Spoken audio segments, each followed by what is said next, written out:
Parisiens, parisiennes, bonsoir à tous, petite vidéo pour aujourd'hui. J'espère que vous allez très bien. Vidéo pour aujourd'hui, comme vous avez pu voir sur le titre de la miniature, on va parler mercato, parce qu'il y a eu quelques rumeurs mercato qui parlent encore et encore et encore.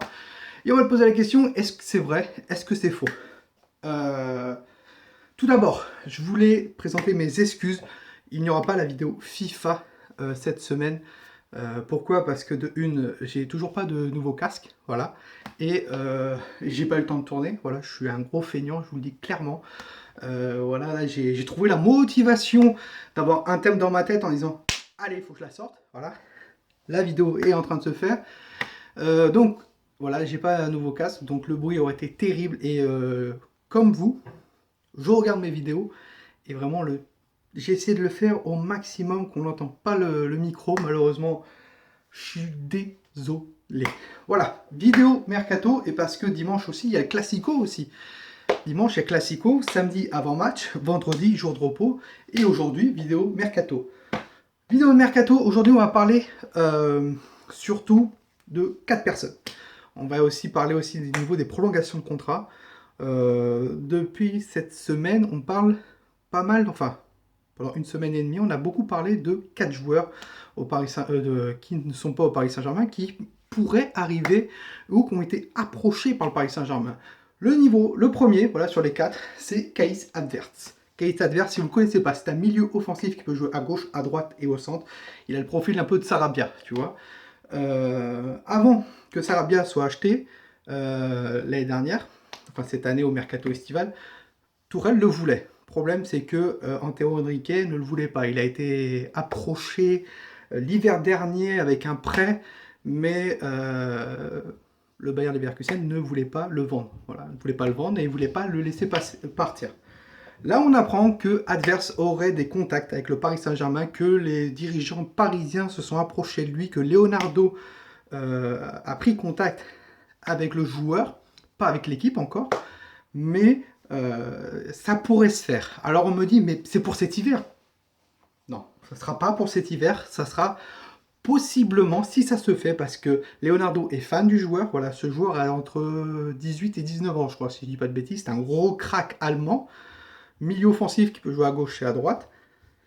Ça pourrait le faire dans l'avenir si il est parisien, mais attention, le Bayer Leverkusen ne lâche pas ses pépites comme ça. Voilà, à un moment donné, les Leverkusen sortaient, je crois que il y a 2-3 ans, ils ont sorti au moins 3-4 pépites. Alors je ne sais plus les noms, je crois qu'il y a eu, si je dis pas de bêtises, donc il y a eu Adverts. Euh, bref, faudra vérifier ça. Mais donc, si ça se fait, ça sera possiblement l'été prochain. Voilà, parce que le Bayer Leverkusen réclame entre 70 à 80 millions d'euros. Le Paris Saint-Germain ne peut pas mettre cette somme d'argent actuellement, voilà, même au mercato hivernal. Et vous inquiétez pas qu'il y aura des départs. On va essayer de dégraisser ça, dégraisser l'effectif cet hiver. Donc il y aura des départs. Donc premier joueur. Deuxième joueur. Rappelez-vous, cet été, je vous avais parlé d'un joueur qui était approché par le Paris Saint-Germain et qui a été approché par plusieurs clubs.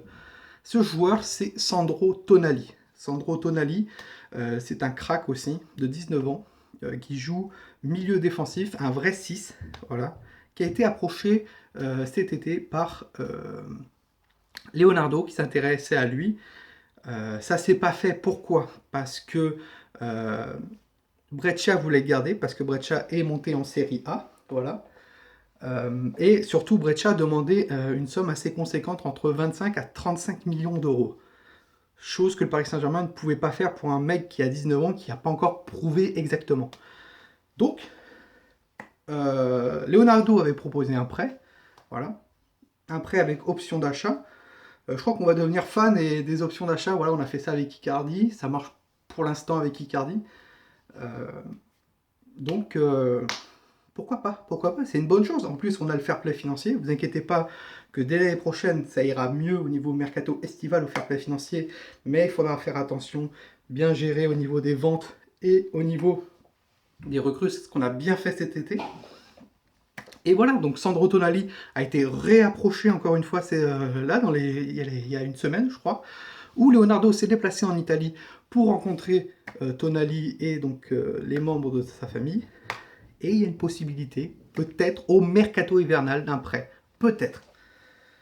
Troisième joueur. Ce joueur s'est exprimé il y a quelques jours, si je ne dis pas de bêtises, un gardien, le gardien de l'Ajax, Onana, qui a dit comme quoi son agent avait été contacté par le Paris Saint-Germain. Oui, il y avait eu des contacts, j'en avais parlé dans une vidéo mercato. Si ce n'est pas le cas, ben, revoyez mes vidéos mercato. Voilà, je parlais de Onana. S'il y avait un gardien, c'était Onana ou peut-être Donnarumma ou Navas. Voilà.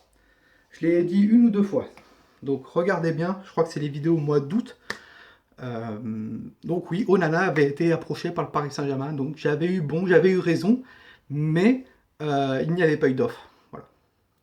Pourquoi? Parce qu'Onana voulait rester à l'Ajax, confirmé encore une fois.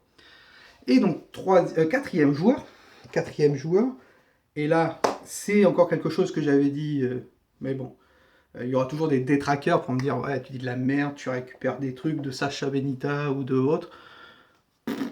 Moi je m'en fiche complètement. Ce que je dis, bah, c'est pour vous. Vous prenez, c'est bien, vous le prenez pas, vous voulez pas me croire, bah, c'est votre problème. Mais après si vous voyez des articles en disant ah bah voilà, il y avait ça, ou il y a eu des interviews où la personne confirme que c'était vraiment ça, voilà. Cette quatrième personne, c'est Paulo Dybala. Paulo Dybala qui a été approché cet été, c'est vrai, il y a eu des négociations, et je vous l'ai dit. Mais pourquoi ça ne s'est pas fait? Parce que je vous avais dit que le Paris Saint-Germain essayait un prêt avec option d'achat payant. Donc un prêt payant avec option d'achat. Je vous avais dit ça, et aujourd'hui ou hier, qu'est-ce qui ressort? Le Paris Saint-Germain aurait approché Paulo Dybala cet été, mais la Juventus aurait refusé un prêt payant avec option d'achat. Un prêt payant de 5 millions, avec option d'achat entre 65 à 75 millions d'euros. La Juventus avait refusé ça, et aussi Paris ne voulait pas mettre autant d'argent pour lui. Voilà, parce qu'avec les blessures, bon, vous avez vu, mardi, il a claqué un doublé en quelques minutes, donc ça aurait été un bon joueur, mais à la place, on s'est penché sur Icardi, qui était vraiment le style de buteur qu'on cherchait. Et vous regardez Icardi, je crois, c'est 5 ou 6 matchs, et 6 matchs, 5 buts. Donc voilà. Au niveau des prolongations de contrat, on parle toujours, donc une prolongation de contrat est toujours en discussion. C'est pas fait encore, avec Marquinhos, Verratti, Bernat. Ce que j'ai dit, c'est que moi, pour l'instant, pour bloquer ces joueurs-là, certes, c'est l'avenir, voilà, Bernat, Marquinhos et Verratti, il faut les bloquer, certes, et bloquer surtout Kylian Mbappé. Reprolonger Kylian Mbappé. Reprolonger un contrat de 5 ans avec la somme qu'il veut, on s'en fiche. Vous avez vu le crack que c'est, quoi. Vous avez vu le match face à Bruges, ce qu'il a fait. Le mec, il rentre 41, allez, à la 51e en 38 minutes. Si je dis pas de bêtises, ouais, 38-39 minutes. Il claque un triplé. Avec Icardi on the fire. Un triplé, un doublé. Avec Di Maria qui balance des petits caviars. Voilà. Prolonger Kylian Mbappé et surtout prolonger Thiago Silva qui a été énormissime face à Bruges et qui confirme encore. Face à Nice, il a été bon. Face à Angers, la dernière fois, il a été bon aussi. Voilà. C'est tout. C'était la vidéo Mercato. Pour l'instant, il n'y a pas d'autres prolongations de contrat. Donc voilà, on parle beaucoup de Bernat, de Verratti et de Marquinhos. Pas Mbappé et pas Thiago Silva. Mais on refera une vidéo sur ça parce qu'on approche les 10 minutes. Voilà. Sur ce, si cette vidéo vous a plu, n'hésitez pas à la liker, un pouce bleu, ça donne rien. C'est si vous avez un compte YouTube, juste un petit pouce bleu. C'est gratuit. Voilà. Si on peut arriver entre plus de 50 pouces bleus, ça serait énorme. Un petit commentaire en disant votre avis en commentaire, ça m'intéresse énormément. Et surtout, un commentaire c'est gentil. Si vous avez un compte, bonne vidéo. Moi je pense ceci, moi je pense cela. Je pense qu'il fallait approcher cela. Voilà. Si vous aimez ce concept, n'hésitez pas à vous abonner. Hein, et mettre la cloche, la notification, c'est très important. Sur ce, Parisiens et Parisiennes, passez une très bonne fin de semaine à tous. Profitez bien de votre famille et de vous et tout ce que vous aimez, de votre travail. Bientôt le week-end, vous inquiétez pas. Et nous, on se retrouve très très vite. L'avant-match samedi du Classico. Paris Saint-Germain, OM. J'ai hâte, on va saigner la chèvre. Voilà, sur ce, n'oubliez pas d'une chose, ici c'est Paris, et Paris, c'est magique.